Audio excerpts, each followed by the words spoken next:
Sophie Hardy and the Internet Implant by Emma Dale. Narrated by Leona Hall. Chapter 15. Shadow. Miss Sissons took something small, white and round out of her desk and threw it at Sophie. It looked like a tiny plain white marble or a miniature table tennis ball and was completely smooth as Sophie rolled it round in her hand. "Put that on the side of your head, Sophie, just sort of in between your eyebrow and ear." Sophie looked at Yasmin, who just shrugged her shoulders. "Don't I need one?" Yasmin asked. "No, Yas. I'm going to send you a link through your implant. You just need to open it when it comes through." Yasmin did that look that everyone logging into their implant did and zoned out. Sophie, meanwhile, was still playing with the ball. "Is this because I don't have an implant?" she asked. "Of course you've got one. You just fainted while it was being installed. It needs help to finish its installation or it won't work." "But all the lights went red," Sophie asked. "We'll get to that in a while. For now, just put that where I told you to," Miss Sissons explained, almost brushing Sophie's shock at this revelation to one side. Sophie only thought about putting the contraption on her temple for a few seconds before deciding it was only going to get weirder, so what did it matter? As soon as the device touched the side of her head, Sophie's mind was sent flying down a road of colour. Lights flashed and other longer beams of light darted out in front of her. Sophie gazed round but could only see walls, ceiling and floor, and it was all bland and boring. There was nothing there. She then remembered what Miss Sissons had said about slowing down time, so she looked at her watch. It had stopped. She looked over to Yasmin and mimed for her to check hers. Yasmin did so and noticed that hers too had stopped. "Why have our watches stopped?" Sophie asked. "They haven't. They're just going really slowly. Keep up. You're in the actual shadow building that has been on the news and where everything is invented and made." Miss Sissons said this almost like she was stating the obvious, and that this kind of thing happened every day. "How are we here?" Sophie asked. "You're a projection of your real self, Sophie. An avatar, if you like, but in the real world. This is the real Shadow HQ, but you're a computer-generated version of yourself. I have added a plug-in to your implant that allows you to be projected here in soft light. It gives the impression that you're here because you can interact with people around you and they will believe you are actually here, but your real selves are actually still in the classroom." Remembering there was nothing in the room, Sophie reached out to touch Yasmin's shoulder, but her hand went straight through it, much like it had done with Clara before. "Why can't I touch anything?" she asked. "Because you're just a projection. It's similar to the plug-in people use to view sports events as if they're actually in the stadium or watching a film in the cinema. But, unlike them, you can move around and interact with the people around you, kind of like a hologram projection. However, because you are just basically a clever combination of lights, you can't touch anything. You could theoretically pick anywhere on the planet and the implant would project your image and your conscience there so you can walk around. Get it to project you in your living room right now and you could chat with your mum and she would honestly believe it's you. Then you can zone back out and you'll be back in your real body in the classroom," Miss Sissons explained. Yasmin finished looking around her and quite simply said, "Well, this isn't much to look at, is it?" Miss Sissons rolled her eyes at her and muttered something about younger children having no patience. Then she tapped her ear and said, "It's me, Jane. I've bought them, sir." It was then that Sophie realised she had no idea what Miss Sissons' first name had been. "Jane?" she asked. "Jane Sissons is my real name. I thought about using another, but then wondered what the point was. I did think about using John Smith, but apparently that's already taken by some alien with an alter ego," she replied. She touched her ear again. "Yes, they're both here." Out of nowhere, the floor around them started to shake. Out of the ground grew white tubes that covered about 5 metres in every direction all around Sophie and Yasmin. There were narrow, thin ones, fat ones, and on top of each was an object. Instantly, Sophie noticed that on top of the largest one was a car. It looked like any other self-driving car that the girls were used to seeing on the road. It had one seat at the front if the driver wanted to take over in manual. Behind that were the passenger seats, where people would sit in a circle and chat like they were in their own living room. What made this car stand out for Sophie, though, was that this one had blue neon lights inside the front bumper which shone out. These lights then changed red, then green. "What are those?" Sophie asked. "They allow the driver to see in infrared, night vision, heat vision. Basically, you can see a lot more. Really helpful if you're following someone at night and don't want the lights on," Miss Sissons replied. On her left, Yasmin's eyes were drawn to a much smaller tube which had various items of jewellery on. She walked over and had a look. Each one had a different label. Communicator was written on an earring. Camera was written on a necklace. X-ray glasses on, funnily enough, a pair of glasses. Sophie scanned even more. There were more of the little white dots that she'd put on the side of her head. Time dilators, speeds up time for the wearer, read the label underneath them. It sounded a lot more professional than small white ball that she'd been referring to them as to herself. Next to them, there were more with a label that read, Time dilators, slows down time for the wearer.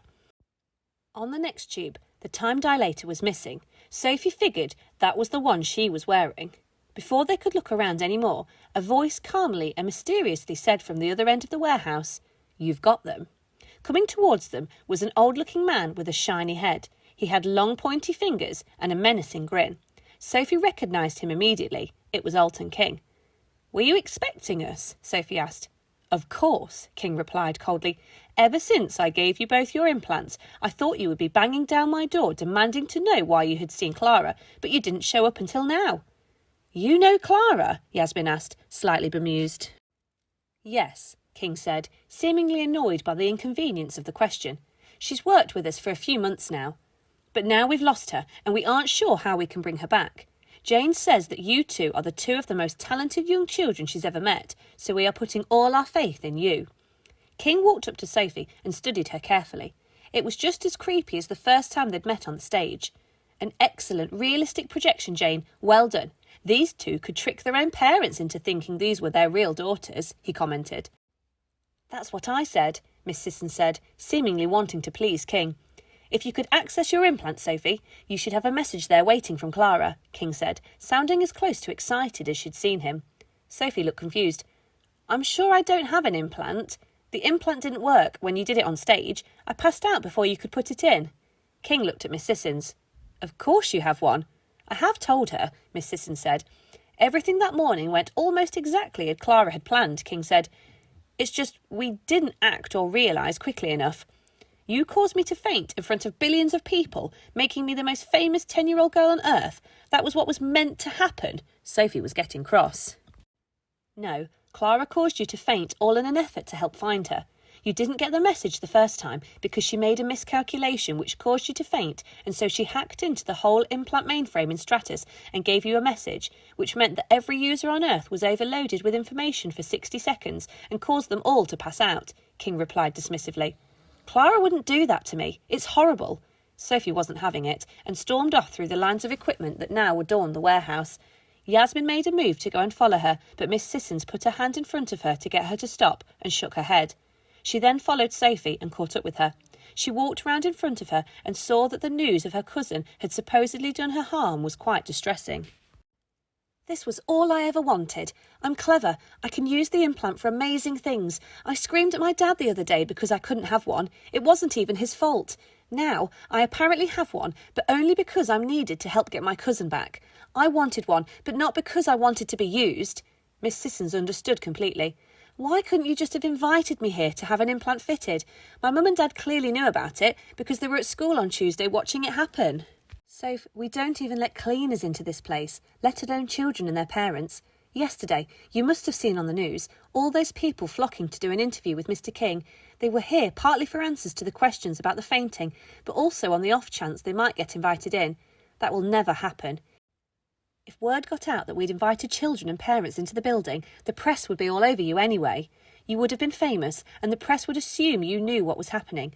By putting you on a stage and feeding the cameras and the media the information, we had control over it, and nobody comes into shadow. The only person that matters at the end of all this is Clara. We need her back." Sophie sort of understood. She could see why she hadn't been invited. Nobody had been into shadow for years. Sophie now knew why. The gates had been locked 10 years ago, and nobody ever went through them because there wasn't anything that King had wanted them to see. Sophie spent a few more minutes talking to Miss Sissons, then eventually came back.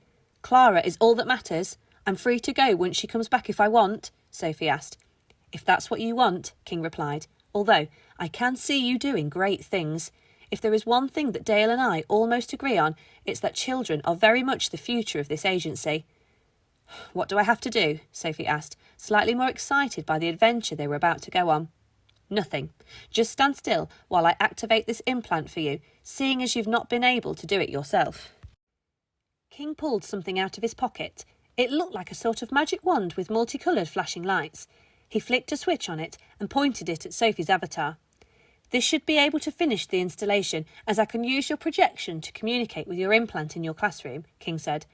A weight seemed to be lifted from her mind. Sophie felt lightheaded and so sat herself down on the floor.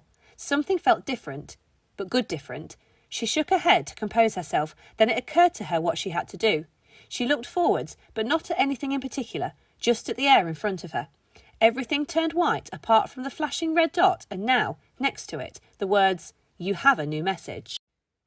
Excitement gripped Sophie. She had what she wanted, a functioning implant. For a few seconds, the revelation that the red light that had been plaguing her since yesterday was a message, presumably from Clara, faded into insignificance. Sophie could now do what she wanted with her life.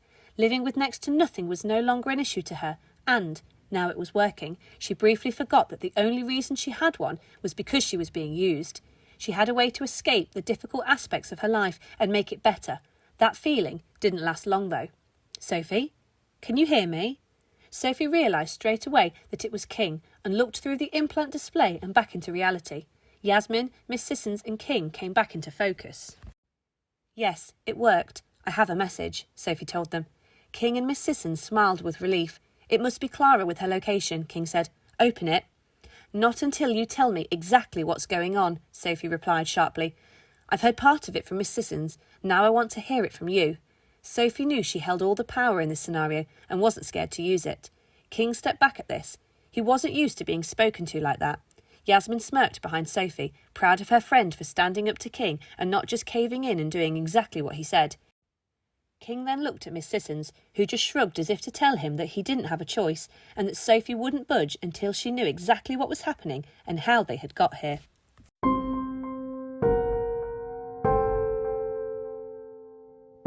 The Sophie Hardy Saga was written and produced by Emma Dale and narrated and produced by Leona Hall. If you enjoyed it and would like to continue to follow the adventures of Sophie and her friends in coming episodes, then please subscribe through one of the many podcast providers out there. The links for each of these can be found on our website.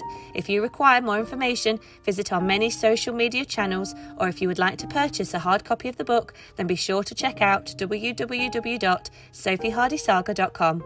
Thank you for listening, and we hope you enjoy.